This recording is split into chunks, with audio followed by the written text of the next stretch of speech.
In my last video, we saw that the ancient prophets, speaking regarding the Messiah that was being expected, saw a person more than a man. Indeed, they saw in this single person the nature of God and the nature of man. Today, we want to ask a very relevant question based on the New Testament records. What did Jesus think about himself? Did he agree with the ancient prophets or not? And to do this, we can only but look at scriptures relevant to what Jesus thought of himself or said of himself. We will begin by looking at John chapter 5. In that passage, from John chapter 5, verse 16 through to 18, we have the situation where Jesus healed a man on the Sabbath, and the Jews were angry and they sought to kill him. And he said, "My Father walks until now, and I do the same." And the Jews were angry, even the more, because he claimed that God was his Father. And this was what they said: "Because you, being a man, make yourself equal with God by calling God your Father." They understood that if a man says, "I am the Son of God," really, what he was doing was claiming equality in nature, not in authority, in nature with God. Now, this is a way to understand it. For example, if my son says,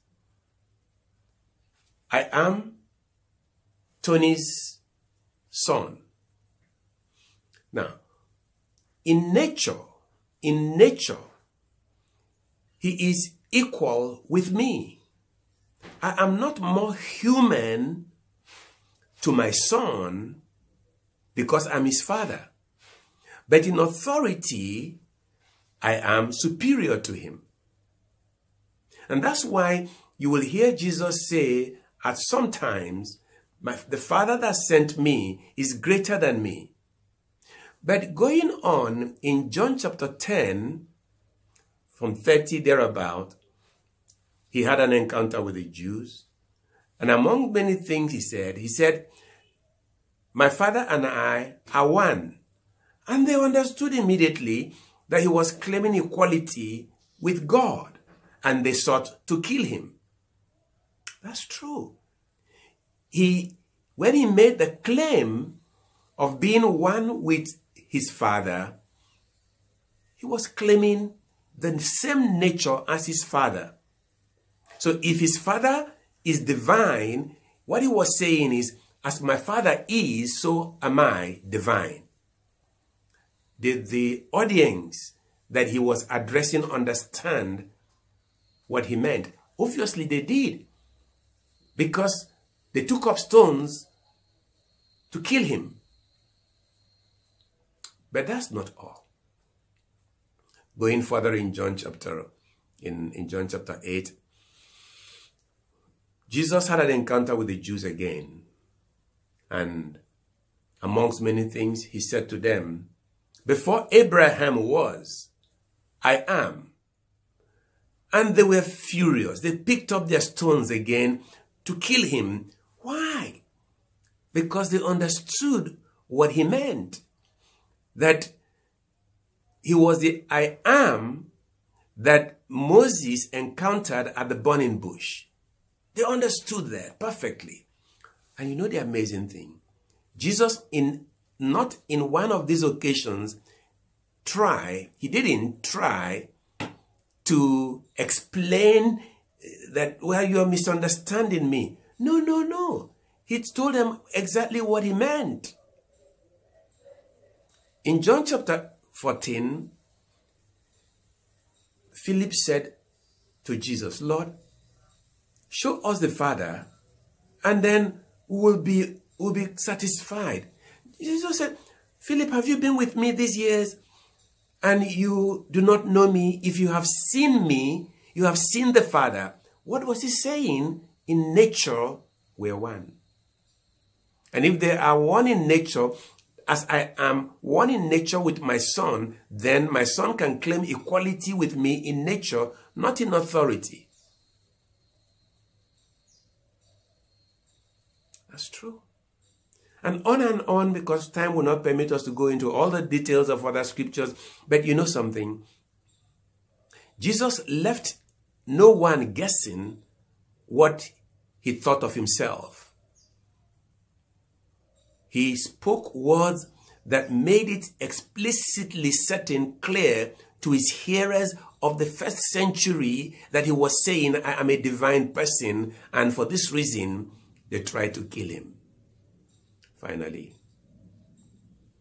they killed him because he claimed to be the Son of God that was coming in the clouds of heaven. And when he said that, the Pharisees, the priests, they cried out blasphemy against him and condemned him to death.